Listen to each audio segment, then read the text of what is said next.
Hello, I'm Ralph Hill, a third-year biology student from Homestead, Florida, and today I will be going over a Calculus 4.6 applied optimization problem with you today. One special hobby that I would like to share with you guys is that I love NFL football. I'm actually watching NFL as we speak. Alright, and now back to the problem. So now this is the actual problem that we'll be working on today. An open top box is to be made by cutting small congruent squares from the corners of a 12-inch by 12-inch sheet of a tin and bending up the sides. How large should the squares cut from the corners be to make the box hold as much as possible? Now, from the figure that we have here, we see that each side is 12 inches by 12 inches.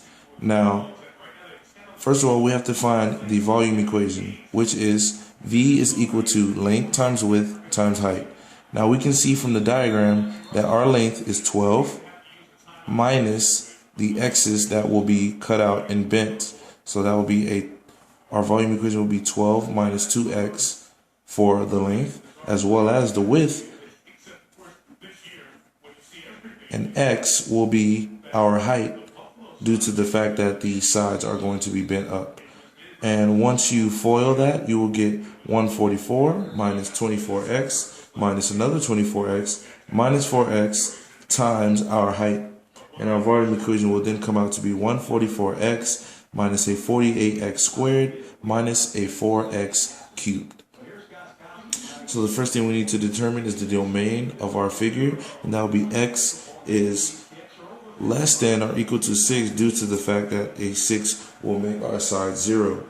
Now, to find the maximum amount that the box is actually going to carry, we need to find the derivative of our volume equation, which will be 144 minus a 98x minus a 8x squared, due to the fact that we found the volume equation, which was 144x, the derivative of that, minus a 48, sorry about that, x squared, the derivative of that, minus a 4x cubed, which all comes out to be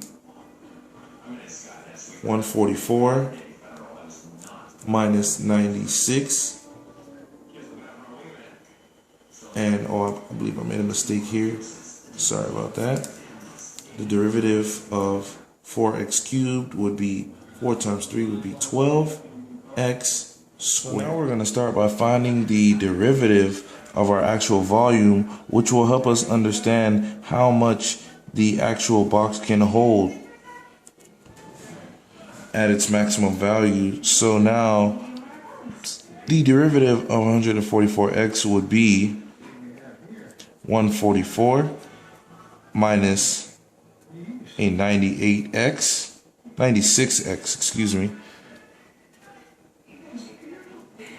plus a 12x squared. This can actually be broken down by removing a 12, which would leave us with 12 minus 8x plus x squared. So now we can also factor this more as well.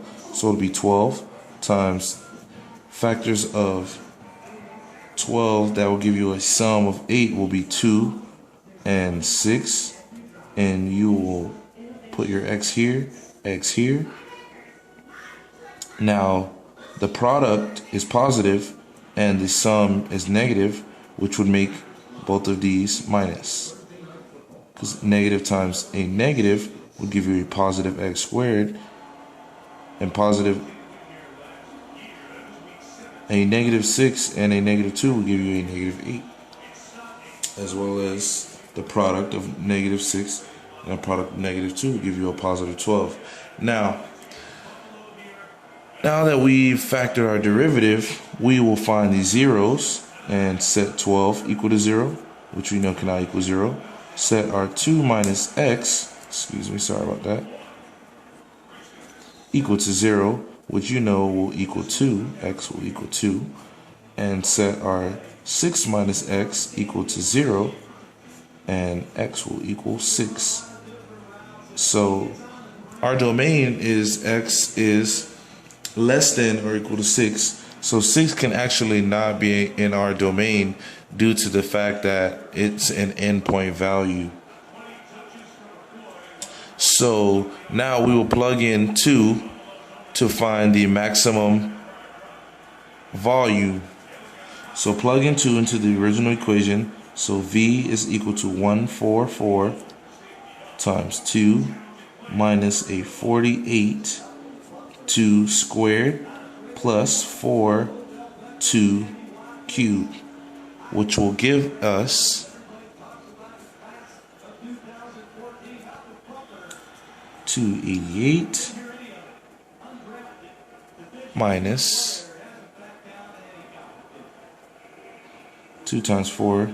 2 squared is 4. 4 times 48 is actually, which would actually be 192 plus 2 cubed would be 8. 8 times 4 is 32. So that would yield us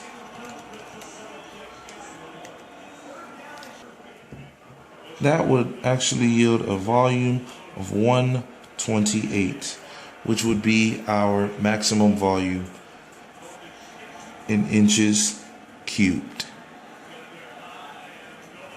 So now that we found that, our maximum volume is 128 inches cubed.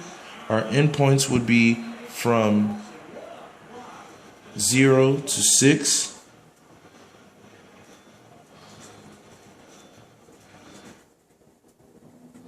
And our critical point value would actually be 128. So that's how you would actually solve this applied optimization question. Thank you so much for listening, and you have a great day.